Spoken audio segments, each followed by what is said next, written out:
Zulaikha, Binti, Zaihanodin. Assalamualaikum, I'm Alya.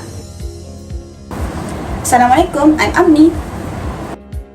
Assalamualaikum, I am Aini. Assalamualaikum, I am Asma. Assalamualaikum, I am Adriyana. Assalamualaikum, I'm Hazwani. The main topic of today's discussion is on the roles played by Muslim women in the construction of Islamic civilization. Ladies and gentlemen, over the centuries, Muslim women have always been criticized by the non-Muslim people, especially the Westernists. It is their thing that Muslim women was being oppressed by the religion, forced to cover their aura, and denied their basic rights. However, the assumptions are totally wrong because these inequalities are brought by the cultural traditions, especially during the time of Jahiliyah period.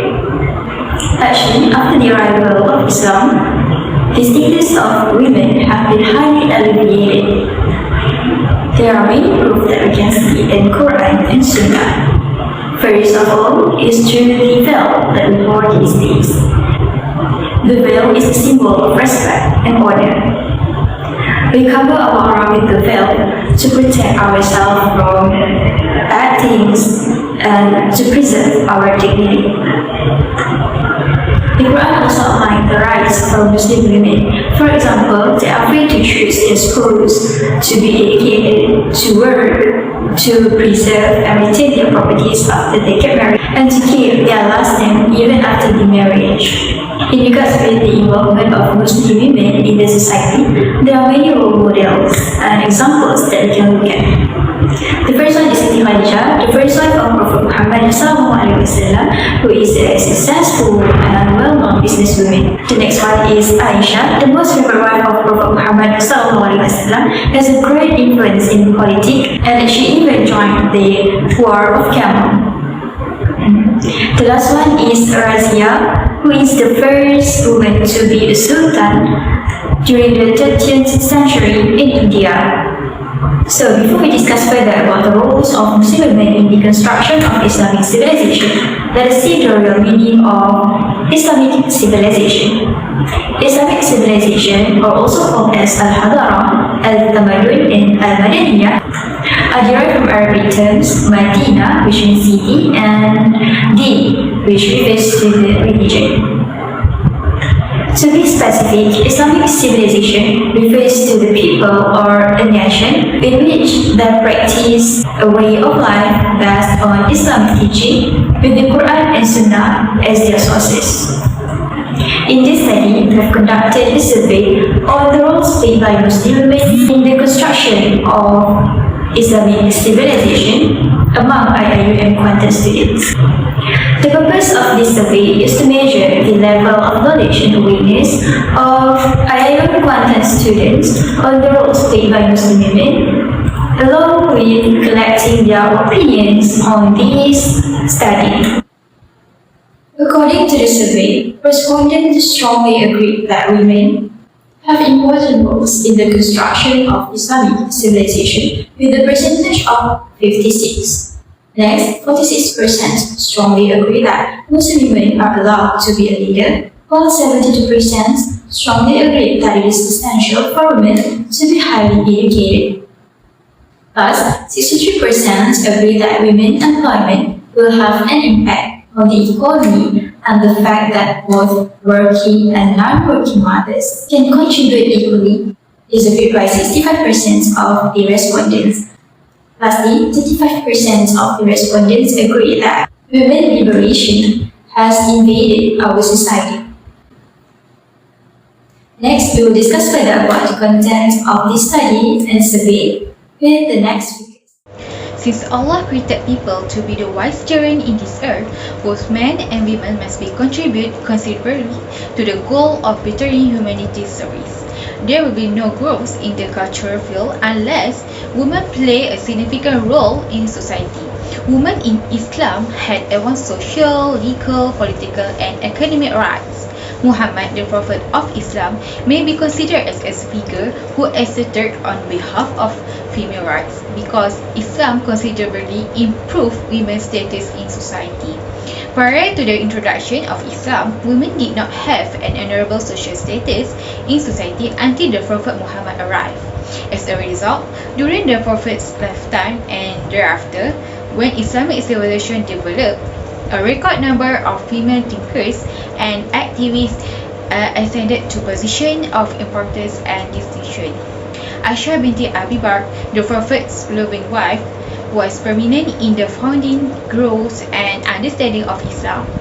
Aisha's legal competence in acknowledged in ancient Arabic documents, which also included her views on religious matters.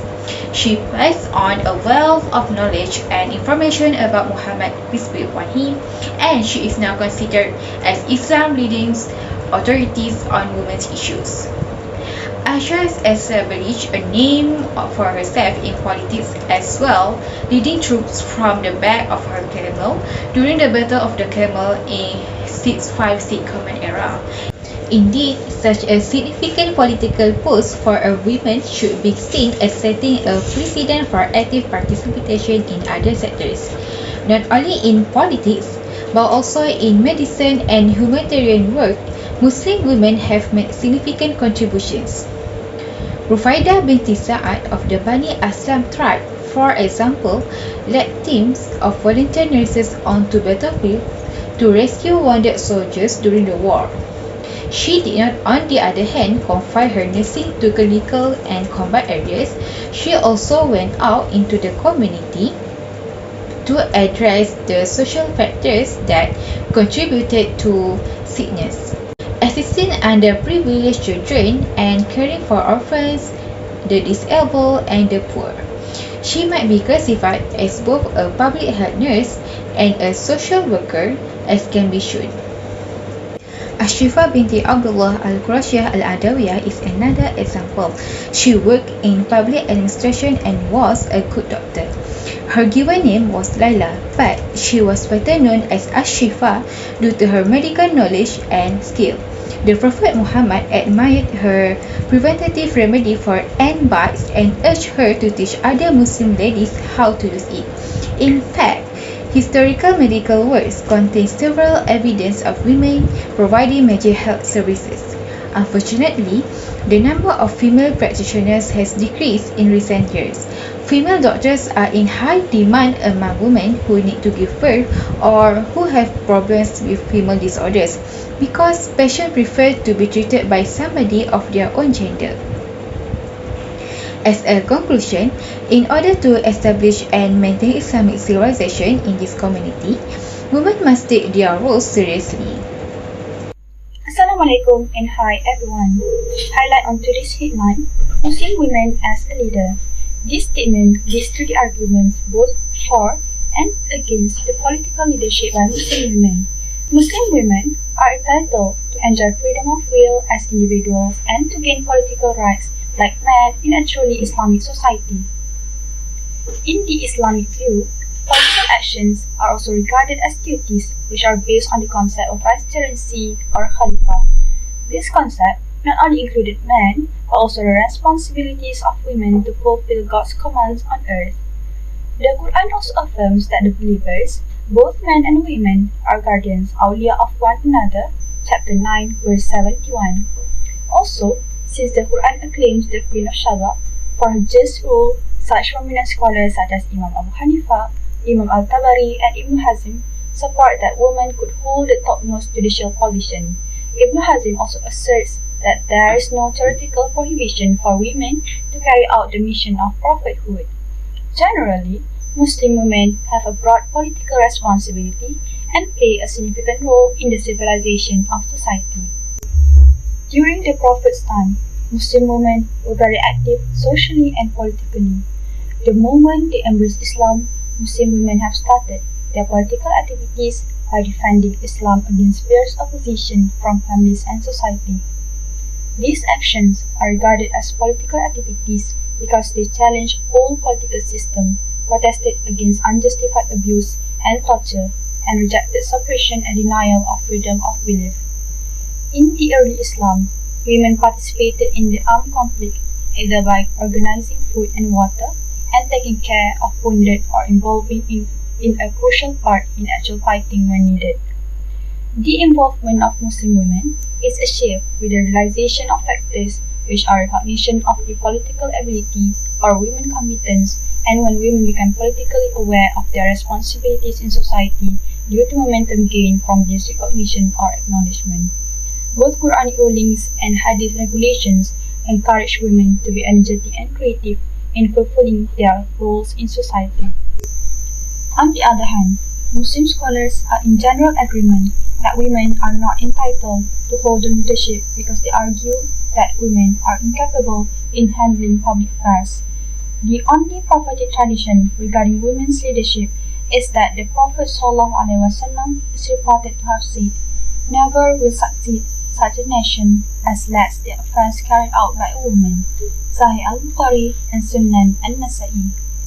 Many scholars hold even a more restrictive view on this issue as to whether it is due to Quranic texts and prophetic traditions, ahadith, that women are barred from key positions, or it is largely due to social, cultural, and economic settings of a society.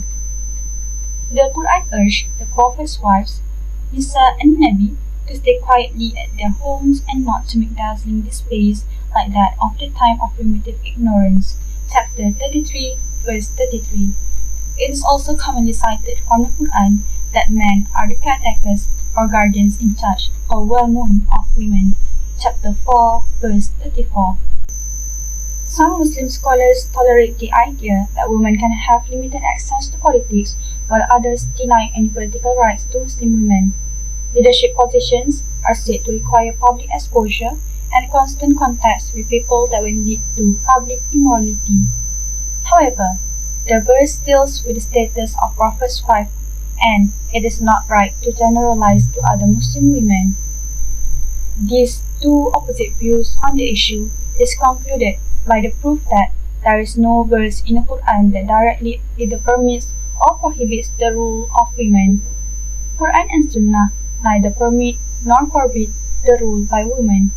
Islam has given full freedom and direction to the Muslim community, both men and women, to decide on this matter according to ever-changing socio-political circumstances. Muslim women have an absolute right to education according to Islamic law. Women's knowledge, intellectual capabilities, employability skills, and bargaining power are all enhanced through higher education. It is the most important factor in gaining social, economic, and political change. Similarly, religious knowledge assists women in developing their Islamic identities, becoming aware of their rights, and taking appropriate measure to protect them. Women, as mothers, are still responsible for their children's education. They must equip themselves with knowledge in order to achieve this. Teachers, doctors, nurses, governors, and academics are still needed in today's community. They should polish their skills at everything, whether it is in public or private sector. Women can only engage in those areas and upgrade their people if they have the knowledge. The importance of knowledge acquisition is emphasized clearly in the Quran. For example, it states, "Are those who know and those who do not know equal?" Admonition is given to those who are endowed with understanding. Quran 39:9. Muslim women have made significant contribution to Islam's legacy as scholars, jurists, rulers, benefactors, warriors, businesswomen, and legal experts. In the past, female ulama played prominent roles in early Islamic history, including Aisyah binti Abu Bakar, Salamah binti Abu Umayyah, Hafsah binti Umar, Asma binti Abu Bakar, Ramlah binti Abu Sufyan, and Ramlah binti Qais. They were female companions of the Prophet, some of whom become reference and masters to other male and female Prophet companions. According to Zahabi, more than 160 prominent male ulama learned from Aisyah, the Prophet's wife, an expert on tafsir, hadith, and fiqh or Islamic jurisprudence. Other women excelled in and were respected for their scholarship, such as Nafisa, who relocated from Medina to Cairo in the 8th century and was revered for not only her theological judicial knowledge but also for publicly opposing the Egyptian governor for his dictatorial behavior. If given the right opportunities and a reasonable dose of motivation, it may turn out to be much understated assumption in relation to the number of female scholars Islamic civilization may produce. Viewing from another perspective, women who have access to media, both electronic and print, and information technology are better informed about global events and can become social influencers who can make significant contribution to the local and global community. Information communication technologies, or known as ICTs, have contributed to social empowerment and reducing social isolation for some, a greater sense of freedom, increased knowledge access to a minor extent their economic empowerment, and making the plight of some women known publicly, allowing a greater redress. Attending Islamic classes becomes simple with ICT even when one is at home. Virtual classes allow women from all over the world to participate in classes. Those who cannot afford to travel, particularly women with restricted mobility, can now learn and train at home. They can participate in online classes and lectures given by the top scholars from around the world. Thus, women can participate globally as well as becoming the top achievers reading, and only I through think the this is so internet beneficial if for they me, are so I clever know enough exactly to what I'm manipulate reading, the benefits of ICTs. Working mothers and non-working mothers are equally contributing in constructing Islamic community. They are just different in their own responsibilities and role as a mother. As a mother, they possess great responsibilities in educating their children, as the children will become the next leader for the country. Working mothers become positive role models. Children should know women should not be just domestic servants. Instead, a woman can be someone who works outside the home and pursues a professional career. This instills in children the idea that a woman's role can include a thriving career apart from domestic tasks. Working for a living knows no genders, and working mothers are the living proof of that. Children will become more motivated and inspired to be like their mothers, especially their daughter. Besides, working mothers raise more independent children. Children of working mothers tend to become more independent. Since working moms need to teach kids how to do chores on their own, they develop a strong sense of responsibility at an early age. Educating children to become more independent from early childhood is important, as they will learn to solve any problems by themselves. Gradually, they will become more mature in deciding their future for them, and eventually they will be able to become a greater leader for the associations or country. Non-working mothers, on the other hand, are able to focus on developing their children with full attention and care more than working mothers. Non-working mothers have more control over the family's routine. As stay-at-home mothers, they are able to spend more time with their children. They are more aware of the children's development and have more ample time to give the best services at home. Non-working mothers can monitor their children's activity at home and how the children socialize with their friends. It is good actually for the child, as they will be more prevented from being involved in immoral activities. It is really important to monitor the child's activity, who they are friends with, what they are doing, and when they come home, as this action is not able to be handled properly by a working mother, as the children will be more abandoned. Nowadays, it cannot be denied that the majority of mothers are working and helping their husband for financial support. This is due to the economic pressure, as a salary from one particular person in the family is not enough to provide the best living style for the children. Therefore, working mothers with the most beautiful heart need to work to provide the best for the children. Besides, women nowadays are equal and equivalent to men in terms of education, or sometimes even more than men. Whatever work or positions that a man can achieve is able to be pursued by women. We cannot deny that mothers have the most power in developing the next leader for the ummah and country. Their actions might seem to be not important as other professions, but they actually hold the most powerful power to change the world by educating their children following the Quran and Sunnah. They are the closest one to their children during their children's childhood. They are the best example for them, how mother actions are really affecting their child's behavior. Therefore, it is important for mother to portray good behavior and attitude according to Quran and Sunnah, as the children will make them as a role model.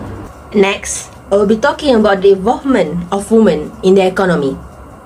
The involvement of women in the economy gives a powerful impact on overall growth that benefits the economy as stated in various studies. Involving women in the economy not only helps with the overall growth, but also in constructing Islamic civilization. As stated in a study by Bahrain in 2020, the involvement of the female population is important in all sectors, economically, legally, and socially. As time goes by, the involvement of women in the economy has shown an increase, although it is not very significant.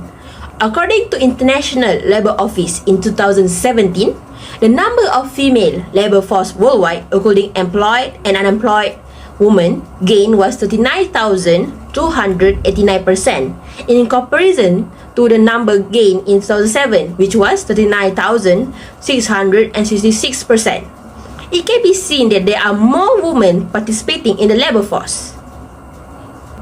In this globalization era, speculations that Islam restricts Muslim women from having a role in the economy and continuously discriminates against women are simply an oversimplification, when actually in the Sharia, the differences between men and women are non-existent with respect to commercial interactions, rights, and obligations.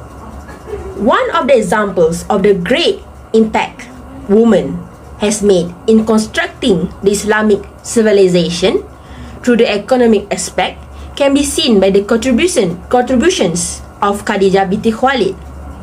She was a successful businesswoman, an international trader who had gone through an era where women were treated unfairly in Arabia compared to how it is during this era.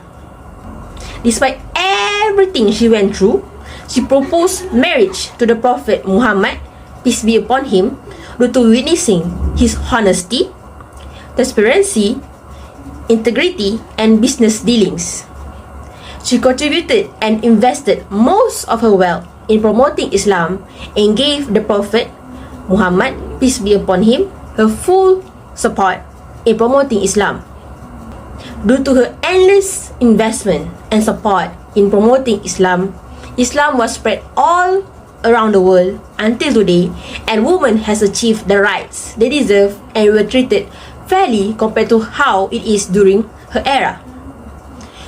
Without her contribution, Islamic civilization that can be seen nowadays may have not been produced. With that, women plays an important role in the economic aspect in constructing Islamic civilization. That's all from me. Another role played by Muslim women in Islamic civilization is by having a different perspective towards the Western's ideology of women liberation. Women liberation is a campaign to end the sexual discrimination and treat women equally as men. This campaign had started in the end of 19th century to the early 20th century. During the first stage of this liberation, women were struggling to fight for civil rights and desiring the legal equality between men and women. From time to time, They were challenging the patriarchal and hierarchical for them to be in the society. During the early stage, their aims or objectives are focusing on gender equality. This includes the education level received by men. Back then, women were not allowed to receive any education and only stayed at home. Thus, prior to this event, women are now able to receive the same level of education as men. And now, we can see that there are a big shift in gender balance. For example, women nowadays outnumber men in university enrollment. This is seen not only in developed countries like Europe and America, but also prevails in Asia, with Malaysia being an extreme case in the region. Next, considering women's well-being and protection, they are always jeopardized by the men and colonial power. The safety of women were taken into account. Due to the immense difference in the way each gender was treated, a group of women decided to voice their opinion, which led to the changes in the women's status in the world. So how the women's liberation affect the world? The women's liberation has given a significant impact on women, especially in allowing women's opinion to be heard and also to be considered as a vote. Other than that, it helped in educating people that both gender are equal. Thus, respectfulness and tolerance need to be shown to each other. But how about the effect towards Muslims? Firstly, it is clearly can be seen nowadays that women's fashion style had changed, and some are not following the Sharia compliance, such as not covering their aura properly. Fighting over the leader position also involving women, which is against in Islamic teaching. It is clearly stated in Al-Quran in Surah An-Nisa verse 59, which prohibit women to be a leader because it is man's responsibility to do so. Since the women's liberation had spread worldwide, women also obsessed with their freedom. By being able to voice out their opinion, they think that they are always right and they have the right to do the same thing as men do. So how Muslim women play a role in this situation? A knowledgeable Muslim women are responsible to correct this misconception of women's right. Even during the Prophet time, he already upheld the women's right, so Muslim women can spread the Islamic teaching to enhance the knowledge of women's right in Islam. And also, Islam do not prohibit women to work, as long as it is in line or relies to Islamic jurisprudence. To conclude, it is clear that Muslim women has an important role in the construction of Islamic civilization. Even though they didn't hold any significant position in the society, their contributions in the family institutions are undeniable. A mother is responsible to share her children's education. A wife is a husband's moral support and trusted companion through many hardships. A sister is her little siblings, guidance, and a help for her family. And lastly, a female worker is reliable for multitasking. Therefore, Muslim women should be given equal chances as the men in terms of work opportunities, freedom to make choices, and freedom to choose their own path of life. We believe that if Muslim women follow the personalities of Khadijah, Fatima, and Aisha radiallahu anha, they can give a big impact in the construction of Islamic civilization. That's all from us. Thank you.